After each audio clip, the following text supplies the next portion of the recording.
অনেকে আমার পরিচয় নিয়ে খুব কনফিউশনে পড়ে, আসলে আমি কি কুমিল্লার না ঢাকার? আমি বলি দুইটারই। কুমিল্লাও আমার বাড়ি, ঢাকাও আমার বাড়ি। ঢাকা আমার জন্মস্থান আর কুমিল্লা আমার দাদার বাড়ি। আপনারা শুনেছেন যে আমার দাদার বাড়ি এখানে মুরাদনগরে পরমতলাতে। আলহামদুলিল্লাহ, জীবনে এসেছিলাম কয়েকবার, খুব বেশি আসা হয় না। আমার জন্ম হয়েছে আবার ঢাকায়, ঢাকার ডেমরা থানায়। আমার জন্মের অনেক আগ থেকে আব্বা আম্মা ওইখানে থাকে, ফলে আমি হয়ে গেছি ঢাকাইয়া।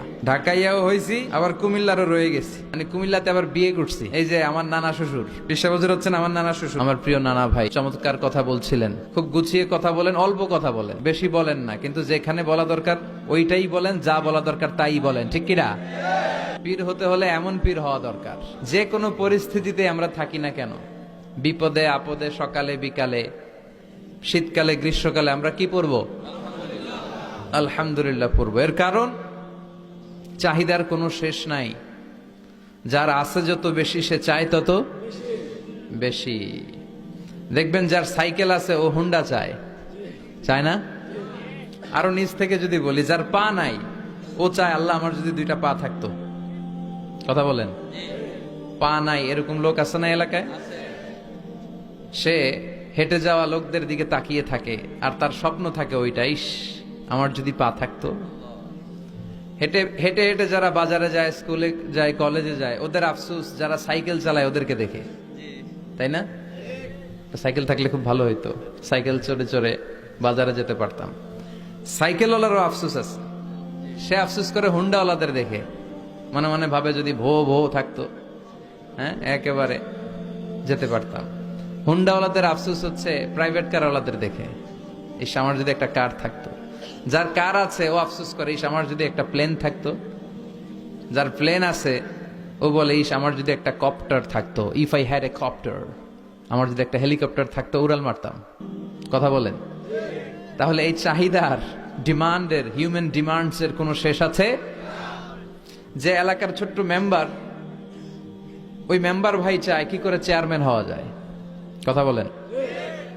যিনি চেয়ারম্যান হয়ে গেলেন উনি এবার ভাবে কি করে MP, member of the parliament হওয়া যায়, তাই না?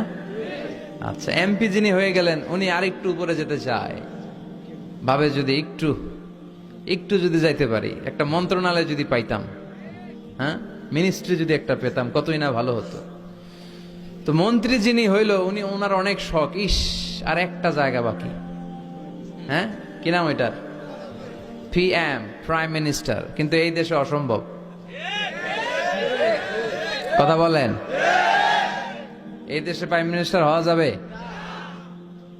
এক দুজন এদের মধ্যে ধাক্কাধাক্কি, এবং ওনাদেরকে মেনে নিতে হবে। আপনি বাঁচেন আর মরেন, ওনারাই প্রাইম মিনিস্টার। কথা বলেন। তাহলে এই কথাগুলো বলার উদ্দেশ্য হচ্ছে হিউম্যান ডিমান্ডস এর কোনো শেষ নাই, আনলিমিটেড হিউম্যান ডিমান্ডস। এজন্য বিশ্বনবী বললেন, লাউ আন্না লিকুল্লি ইবনি আদামা ওয়াদিয়ান মিন যাহাব আহাব্বা আইয়াকুনা লাহু ওয়াদিয়ান ওয়া লা ইয়ামলা আফাহু ইল্লা তুরাব। আল্লাহ বলেন, এই বনি আদমের প্রত্যেককে যদি একটা করে স্বর্ণের পাহাড়ের মালিক বানিয়ে দেয়া হয়। কিসের পাহাড় দেখছেন জীবনে?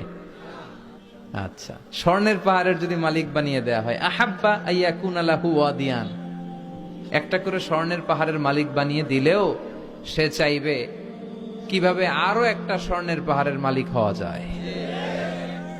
আচ্ছা, একটু বুঝে শুনে উত্তর করবেন। একটা স্বর্ণের পাহাড়ের মালিক যদি আমি হই, শুধু আমি কেন, আমার 14 পুরুষ এটারে বিক্রি করে খেলেও কি শেষ করতে পারবো? তো আমার আরেকটা লাগবে কেন? আরেকটা দিয়ে আমি কি করব? স্বভাব। বিশ্বনবী বললেন, সবশেষে হাদিসের শেষাংশে বললেন, ওয়ালা ইয়ামলা আফাহু ইল্লা তুরাব। কবরের মাটি ছাড়া কোনো কিছুই মানুষের এই জিহ্বাটারে থামাতে পারবে না। চিৎকার করে বলেন ঠিক কিনা? এজন্য যার আছে বেশি ও চায় বেশি, এই ডিমান্ডটারে একটু কমাতে হবে, আল্লাহর কাছে শুকরিয়া করতে হবে। অর্থের প্রয়োজন আছে, কিন্তু এটার হৃদয়ে স্থান দেয়া যাবে না। এটা হাতে আসবে আবার চলে যাবে, ঠিক কিনা? হৃদয়ে স্থান থাকবে কার? যাদের হৃদয়ে আছে আল্লাহর ভয়, তারা কভু পথ ভুলে যায় না।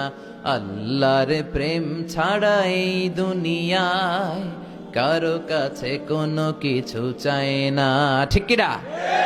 মুমিনের হৃদয়ে দরদ, ভালোবাসা থাকবে একজনের জন্য। চিল্লায় বলেন তো তিনি কে? আল্লাহ। এজন্য আমরা যেন শুকরিয়া করি। আমরা যেন অভিযোগ না করি। দেখেন, আমরা যদি জিজ্ঞেস করি ভাই আপনি কি চান, কি লাগবে আপনার, কার কি লাগবে, একজন বলবে আমি এটা চাই, আমার এটা নাই, আমি ওইটা চাই, ওইটা চাই, কত কিছু লাগবে আমাদের। কিন্তু ঠিক এই মুহূর্তে যে লোকটা হসপিটালের বেডে শুয়ে আছে, ক্যান্সারে আক্রান্ত, ক্যান্সার যার নেই কোনো অ্যান্সার, ওরে যদি জিজ্ঞেস করেন ও বলবে আমার কিচ্ছু লাগবে না, আমি শুধু বাঁচতে চাই। ও কি চায়? আর আমরা অনেক কিছু চাই। এজন্য আমরা শুকরিয়া করব বেশি বেশি। শুকরিয়া করলে বাড়িয়ে দেয় কে? বিশ্বনবী দোয়া করতেন, আল্লাহুম্মা জাআলনি সাবুরা ওয়া জাআলনি শাকুরা ওয়া জাআলনি ফি আইনি সাগীরা ওয়া ফি আ'য়ুনিন নাসি কাবীরা। আল্লাহ আপনি আমারে ধৈর্যশীল বানান, আপনি আমারে শুকরগুজার বান্দা বানান। আল্লাহ আমার চোখে আপনি আমারে ছোট বানান, গোটা বিশ্বের মানুষের চোখে আপনি আমারে বড় বানান। সবাই পড়ি আমিন। এজন্য সবসময় প্রশংসা করব কার? কম কম না বেশি বেশি? সবসময় শুকরিয়া করতে রাজি আছি তো? আল্লাহ সব সময় যেন আমরা তোমার শুকরিয়া করতে পারি, তুমি তৌফিক দাও। আরো জোরে পড়বো সবাই আমিন।